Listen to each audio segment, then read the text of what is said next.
Welcome to Presentation 9. This is the second presentation dealing with timers and counters. The prerequisite for this presentation is Presentation 8. As usual, I'm showing you here the architecture. The items in greens are the ones that we've already discussed, and today we continue with timer counter. These are located in layer 2. So let's look at the agenda for today. So I'm going to explain the timer counter register function. And I do this because there are so many registers in this section of, I should say, functionality of the timer and counter that sometimes you get lost. So I'm going to give you a global view of the register, which is going to make it much simpler for you to follow later on. Next, we're going to create our timer counter framework. And finally, we'll go through a couple of sample programs. So let's start with our register description. So we have 3 timers, 2 8-bit timer and 1 16. Now I'm going to address the 2 8-bit timers because they are fairly similar, and then I'll talk about the register of the 16-bit timer, which is a little bit different. So we have the timer counter control register A, and the difference between we have timer 0 would be 0A, and timer 2 would be 2A. So we have 8-bit timer is 0 and 2, and timer 1 is the 16-bit timer. So what can we control on the using the control register A? So we can control the waveform generation mode.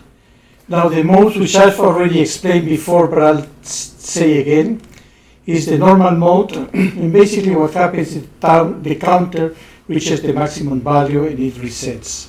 Next mode is the CTC, which is the mode which is clear and compare. And what happens there is you selected a number, then when the timer reaches that number, it resets. And when I say reset, it also resets, sets flags, and you can configure it for an interrupt. And next we have the fast pulse width modulation mode.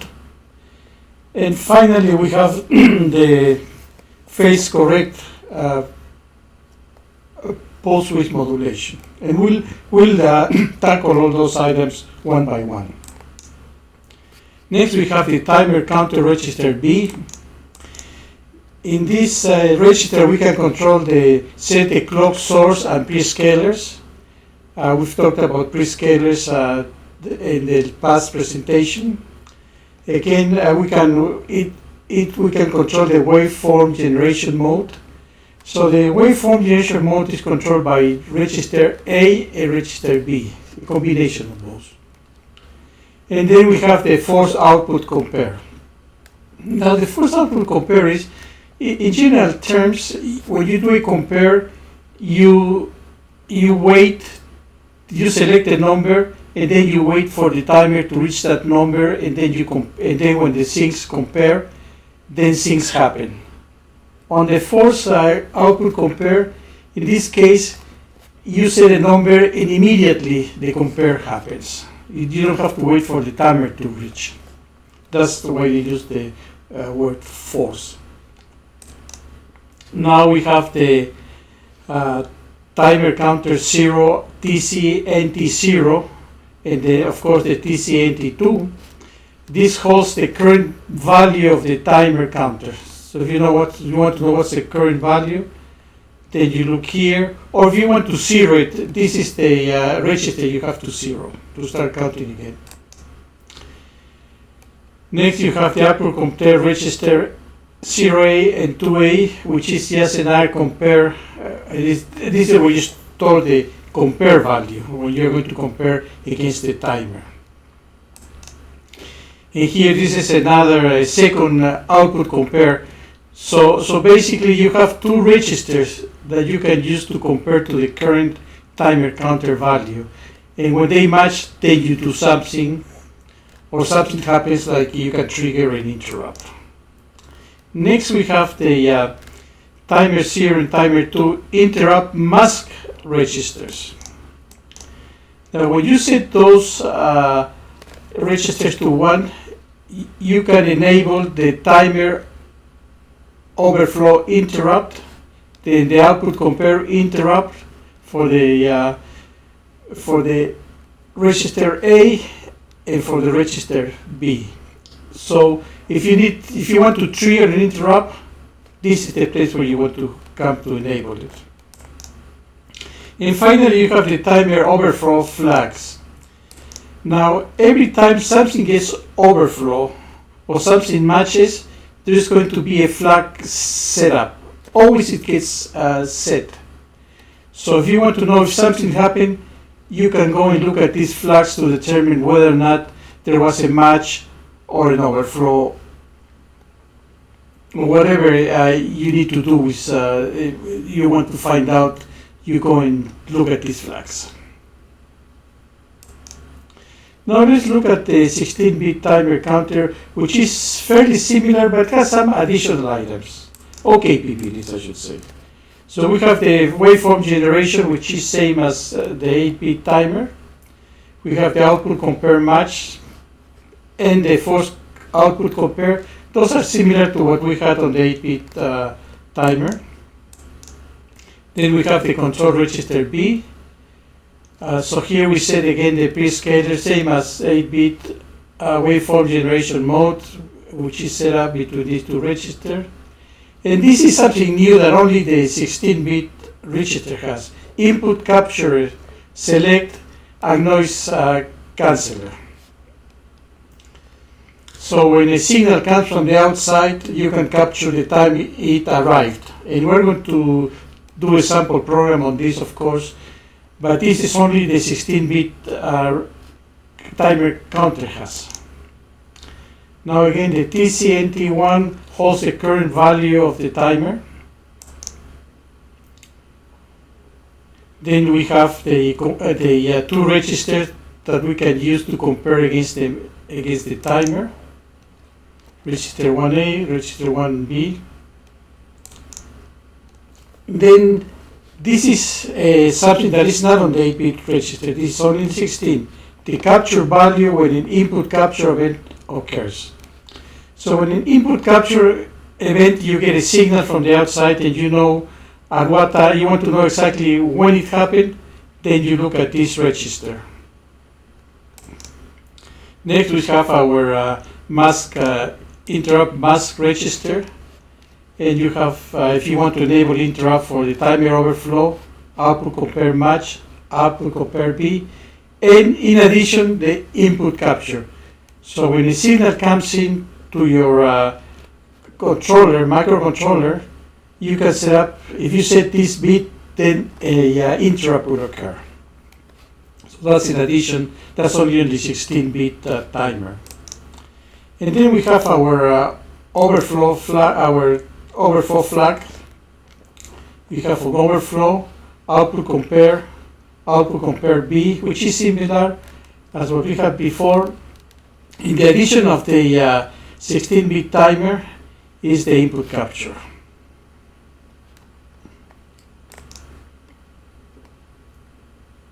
So let's now create our framework. So we'll go to the data sheet as usual, and I'll give you a little explanation of the data sheet, which I think is something good that you always go and see what's out there on the data sheet, because that's going to be your ultimate source of information. And then we'll create our framework.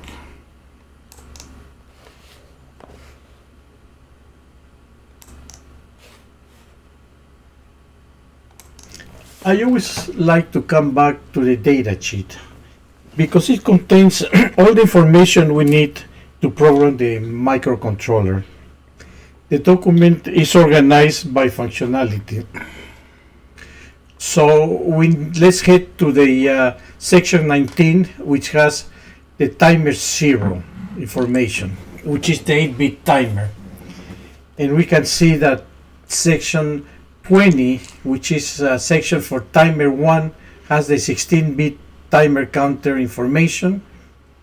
And then section 22 has covers timer 2, which is the second 8-bit timer. So let's go back to section 19, which is timer 0. Now there is a lot of information here, and it's very easy to get lost or get overwhelmed. So where we always like to go first is to the register description. The register description contains the information for programming each of the functions. So by manipulating each of these bytes, you control functionality. So these are some of the items I already mentioned before. We have timer 0, control register A, control register B. We have the value of the timer. We have the interrupt flags. So that's, as you can see, the register description contains a lot of good information. Next, let's do the same thing for the 16-bit timer. Again, we can see the different registers. And one of the good things I like to look at the index is because it gives you an idea of all the registers available. In this case, we have 1, 2, 3, 4, 5, 6, 7, 8, 9, 10, 11, 12, 13. Now, if I want to see how to set the interrupts, then I would come here to TMSK1. Now we're actually going to be doing these things when we get it into the programs, into the sample programs, I should say. Now, the purpose of showing you the data sheet was to give you an idea of all the good information that it contains. So now let's go back to our presentation and put together the timer framework.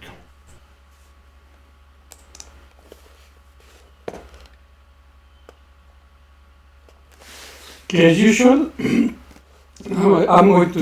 I build my table. Sorry.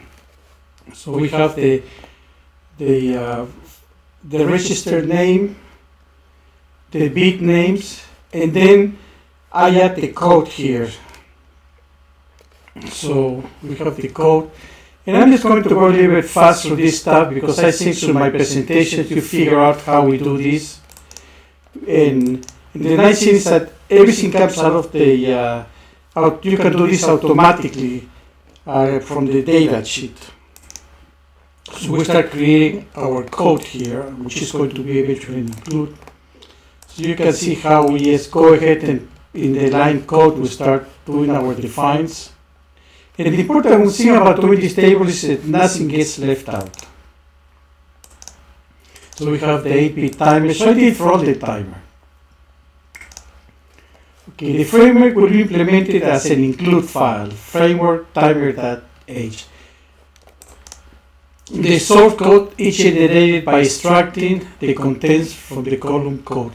So I went to the column code, copy and paste, and created this include file. And I know that all the parameters are here because from the data sheet, I copy exactly, and then I create my code from that. Now, to prevent any naming conflict with existing development environment, the parameters names have been modified by adding an X in front. So I added an X because your environment already has done this for you. But I do it because I think it's something that you should know where it comes from. And so I put an X in all of them, except that in these parameters, I had to put the parameter name followed by the word flag. Because what happens is that the environment uses the X in front also. Now, a side effect we have created the traceability of our source code back to the ATMEGA 328 data sheet. If for some reason you need to trace your code, could be security, could be certification or something. Here you are tracing all your code, whatever code and parameters you use, they are traced back to the data sheet, so you don't have stuff that you don't need. So let's start with our first sample program. So we're going to write a program to turn on an LED connected to port B0. So this is our schematic. B0 connected to an LED. So we're going to turn on the LED, we're going to wait 2 seconds, and then we're going to turn off the LED. We're going to wait 1 second after turning it off, and then we're going to do it all over. So what we're trying to do here is we're using the timer to create a delay. How we use the timer to create a delay? Implementing the timer functionality.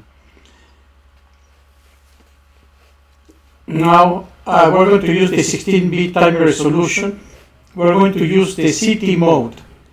The CT mode means that we're going to we're going to select a number, and when the timer reaches that number, then we're going to have a flag is going to be set, and we know that certain amount of time has passed.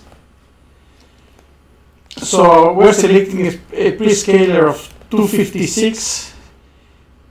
So the idea is we're going to create a function that creates a 1 second delay, and then if we go to that function and we're going to say, hey, I want 2 seconds delay. So the function is going to do that, and then it comes back. Now, during my first presentation, I showed you how to do this. So how do we figure out what is the magical number that we have to match?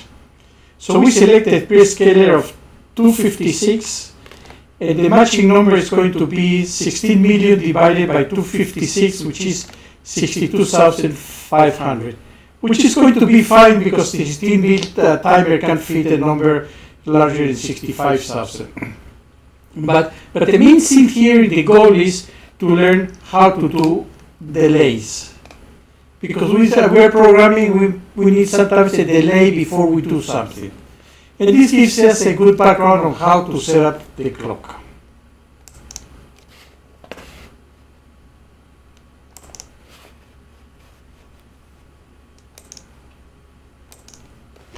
I'll start by providing a general description of this program.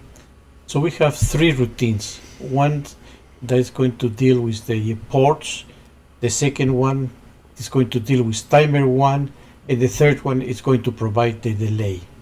Now the main program initializes the timer and the ports, and then it has a while loop in which a LED is turned on, then 2 seconds delay, then the LED is turned off, and then we have 1 second delay.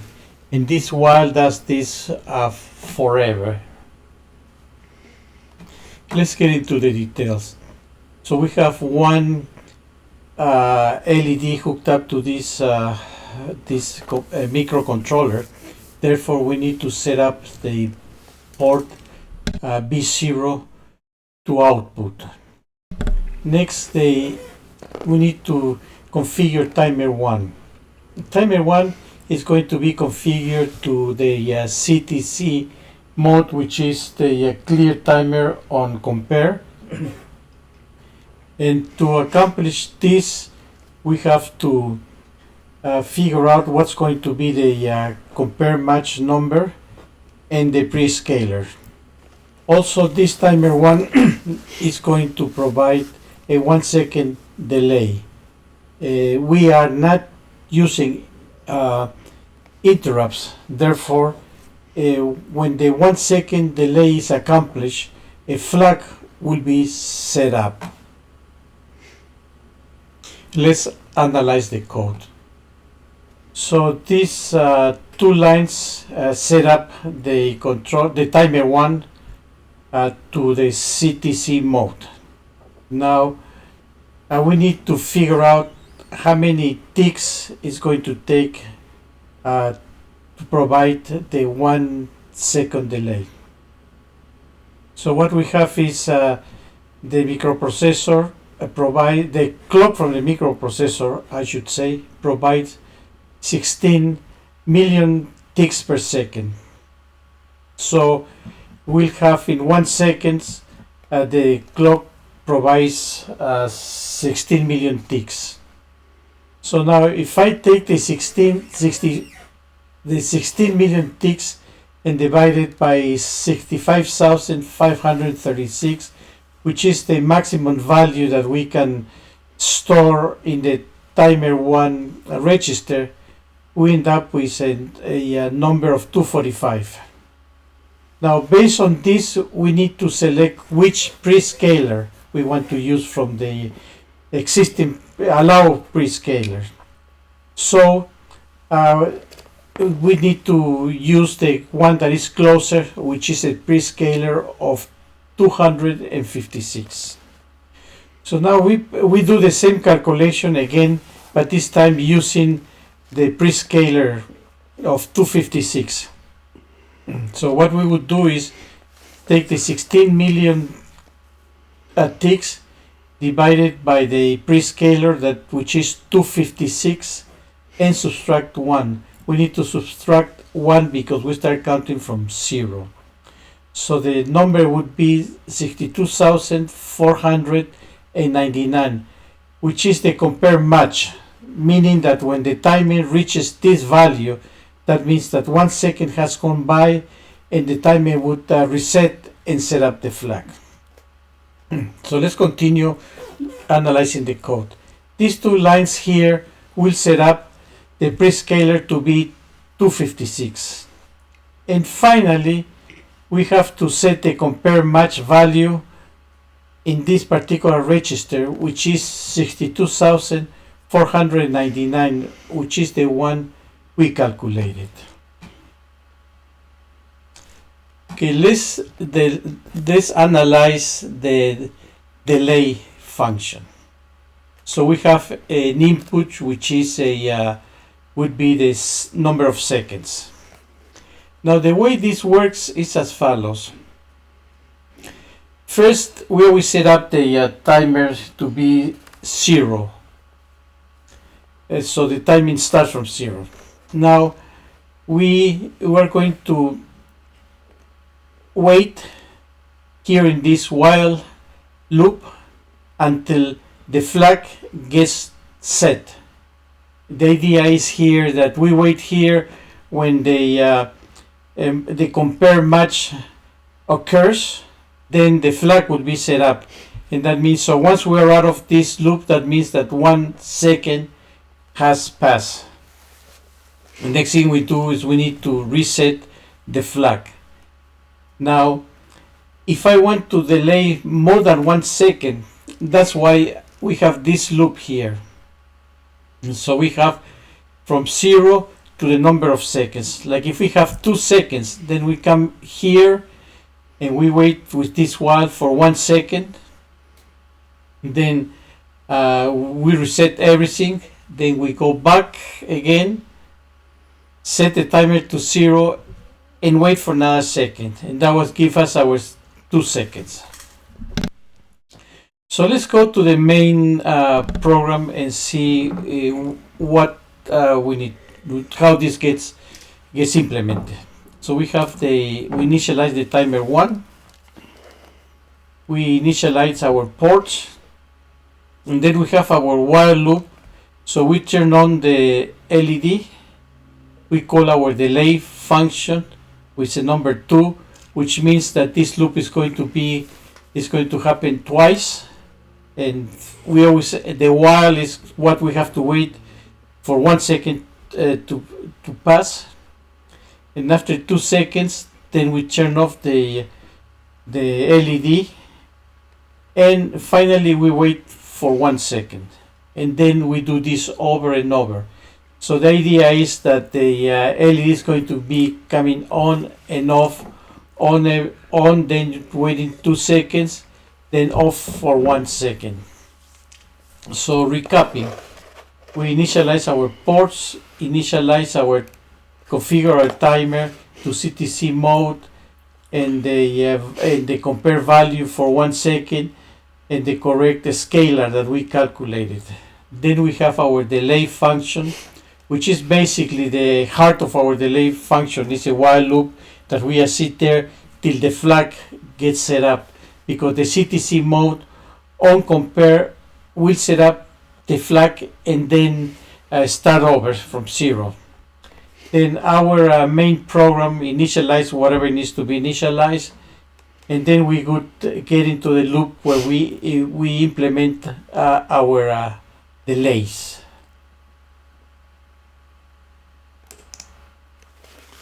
Okay, so let's go to our second example problem.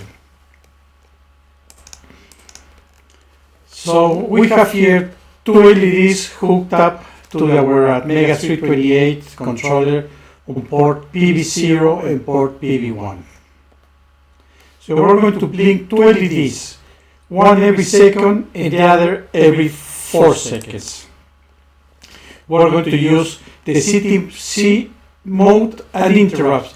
Before we use the CTC mode with flags, now we're going to use with interrupts. So we're going to use the timer counter 0, which is the 8-bit resolution, and the timer counter 1, which is the 16-bit resolution. So the idea here is that we're going to learn how to work with the program with the 16-bit and with the 8-bit counter.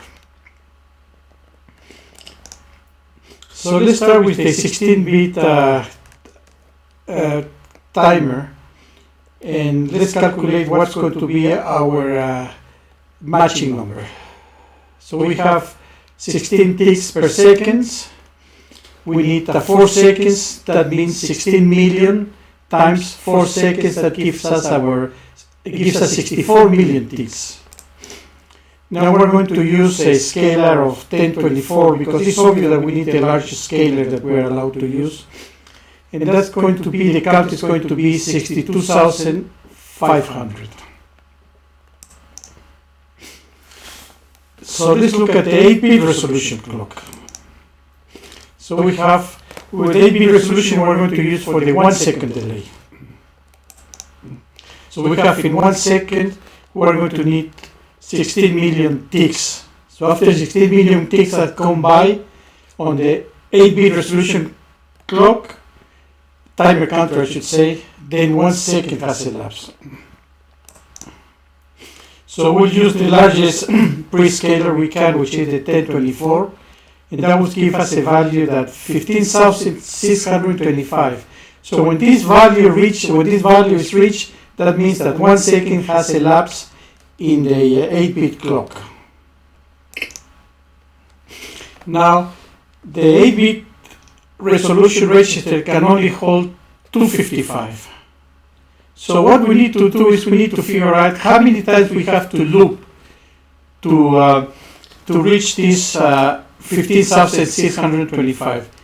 So you have to loop 61 times. So that means that if we're going to use, for example, an interrupt that it triggers every time there is an overflow, the interrupt is going to have to be triggered 61 times for 1 second to elapse. So let's go to our sample code.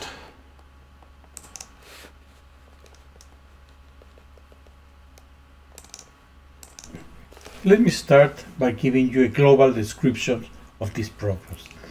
So we have routines to initialize ports, a couple of routines to initialize timer 1 and timer 0, a routine to enable interrupts, and also enable global interrupts and disable global interrupts.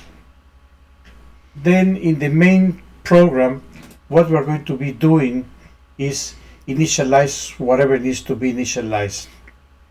And finally, we have a couple of interrupt service routine one for timer 1 and the other one for timer 0. Okay, so let's get into the details. We'll start by the init ports. We have two LEDs hooked up to this microcontroller.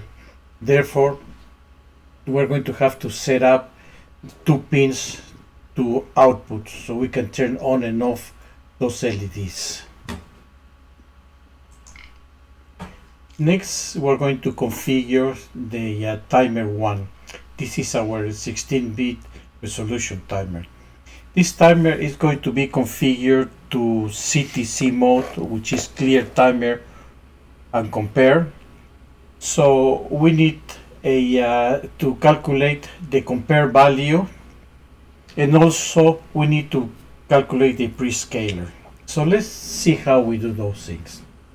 So we know our clock provides 16 million ticks per second. So we need 4 seconds. Therefore, the ticks need to reach 64 million. So when the tick reaches 64 million, we know that 4 seconds have elapsed.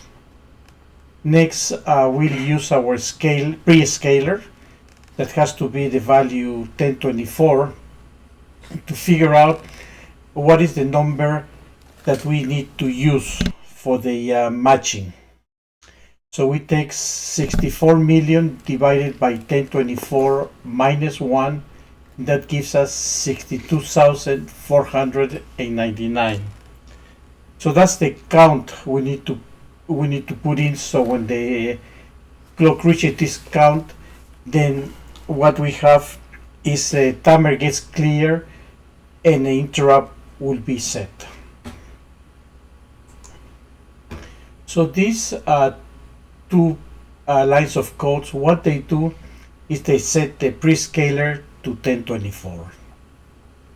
Next, these other 1, 2, 3, and 4 lines of code will set up the timer to a CTC mode, which is the clear timer and compare. And then finally, what we do here, we assign the count match, which is 62,499 that we calculated. So when the timer reaches this value, it's going to reset and an interrupt will be triggered. Now, one of the things that we need to understand when we're dealing with the 16-bit resolution timer is that this OCR1A variable is a 16-bit variable. Therefore, we can store this number without any problem. Also, we're going to set up this timer to 0, which is good practice. Now let's talk about how we go about initializing timer 0. Timer 0 is going to be initialized to the CTC mode, same as timer 1. And the only difference is that we need to calculate a 1 second, how many ticks it takes to 1 second, because that's the number of ticks we're going to count before the system, for the system to trigger an interrupt. So we know that we have 16 million ticks per second. So we divide that by our scaler, which we're going to use the 1024, and that gives us a value of 15,625, which is the number of ticks, which is the number that the timer has to match. And when it matches that number, it's going to set up an interrupt. Now, the timer is an 8-bit timer, and the value where we are going to store this 15,625 doesn't fit in an 8-bit counter, which the maximum value would be 255. Therefore, we need to calculate how many times we have to loop to be able to get the 15,000 value. So that means we need to loop 61 times. So when we set up our interrupt service routine, we need to realize that the routine has to be triggered 61 times. And that means that 1 second has gone by, and that means that we can toggle LED. So we need a variable that can be seen through the whole program. So up here, we at this location we have a variable called counter, which is the one that can be seen by the interrupt service routine. It's going to be an integer, but also has to be a volatile. The reason we need to be a volatile is because sometimes the compiler does remove some variable that are not used very frequently for optimizing the program. So we want to make sure that this particular variable doesn't get optimized out.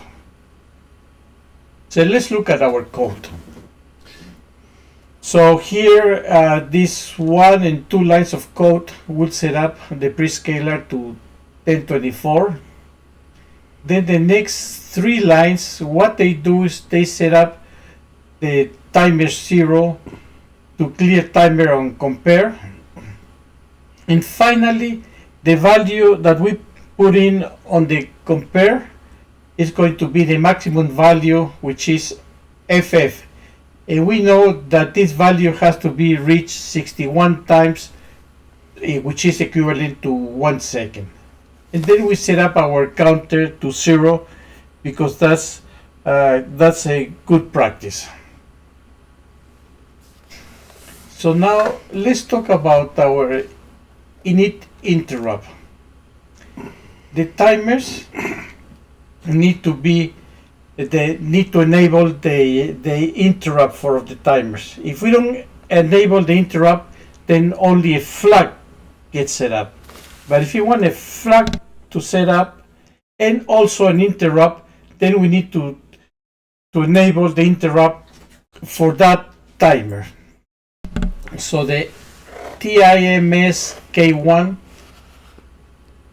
putting a 1 here, is going to initialize the timer 1. Next is going to initialize the timer 0. So the other 2 routines are to enable and disable the global interrupts. So let's head to the main routine. So the main routine, all we have is we're going to initialize ports, timer 0, timer 1, enable interrupts, enable global interrupts. Now it's important that the last item we do is to enable the interrupts, because otherwise an interrupt could be triggered when we are, for example, initializing the timer 0 or something. Okay. So now let's analyze our interrupt service routines. So we have 2. We have one for timer 1. For the timer 1 is going to be after every 4 seconds the interrupt would be triggered, and we are going to end up inside this interrupt service routine. And what we do is we have a line of code that disables the interrupt.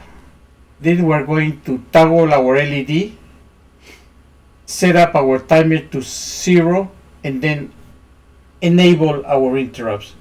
Here we start with disable the interrupt, is because we don't want an interrupt to happen when we are inside the interrupt service routine. So let's go to the next interrupt that is supposed to trigger every second. First step is we disable the interrupt. Now we want to toggle this light that is hooked up to pin B0, but we're only going to do it after the interrupt has been triggered 61 times, because that's the amount we need for 1 second elapse. So we disable the interrupt, we increase the counter, and then we ask, hey, is the counter greater than 61? If not, then we do nothing, and we enable our interrupts, and we're out again. So eventually, the timer 0 interrupt service routine will be called and will again disable the interrupt. The counter increase, but at this time the counter is going to be greater than 61, which means that 1 second has elapsed. In that case, first thing we do is we're going to toggle the LED. We're going to set our counter to 0, and then we enable the interrupt, so the light will flicker.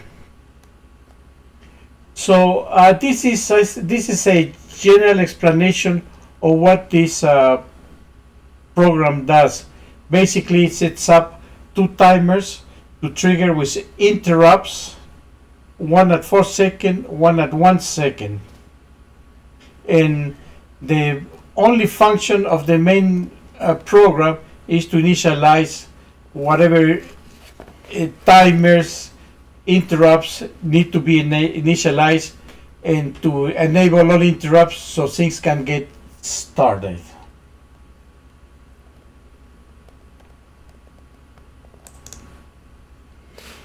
Well, that's the explanation of our program. And that gets us to the summary. So today we discussed timer counter, and we had the sample programs. So we started with timer counter, register descriptions, so you folks would not be overwhelmed with so many registers. Then we created our timer framework, and finally we had a couple of sample programs which implemented some of the items we had just discussed. So I hope you enjoyed this presentation, and I'll have a couple more of sample programs on timers dealing with PWM and input capture for the next presentation. Thank you very much.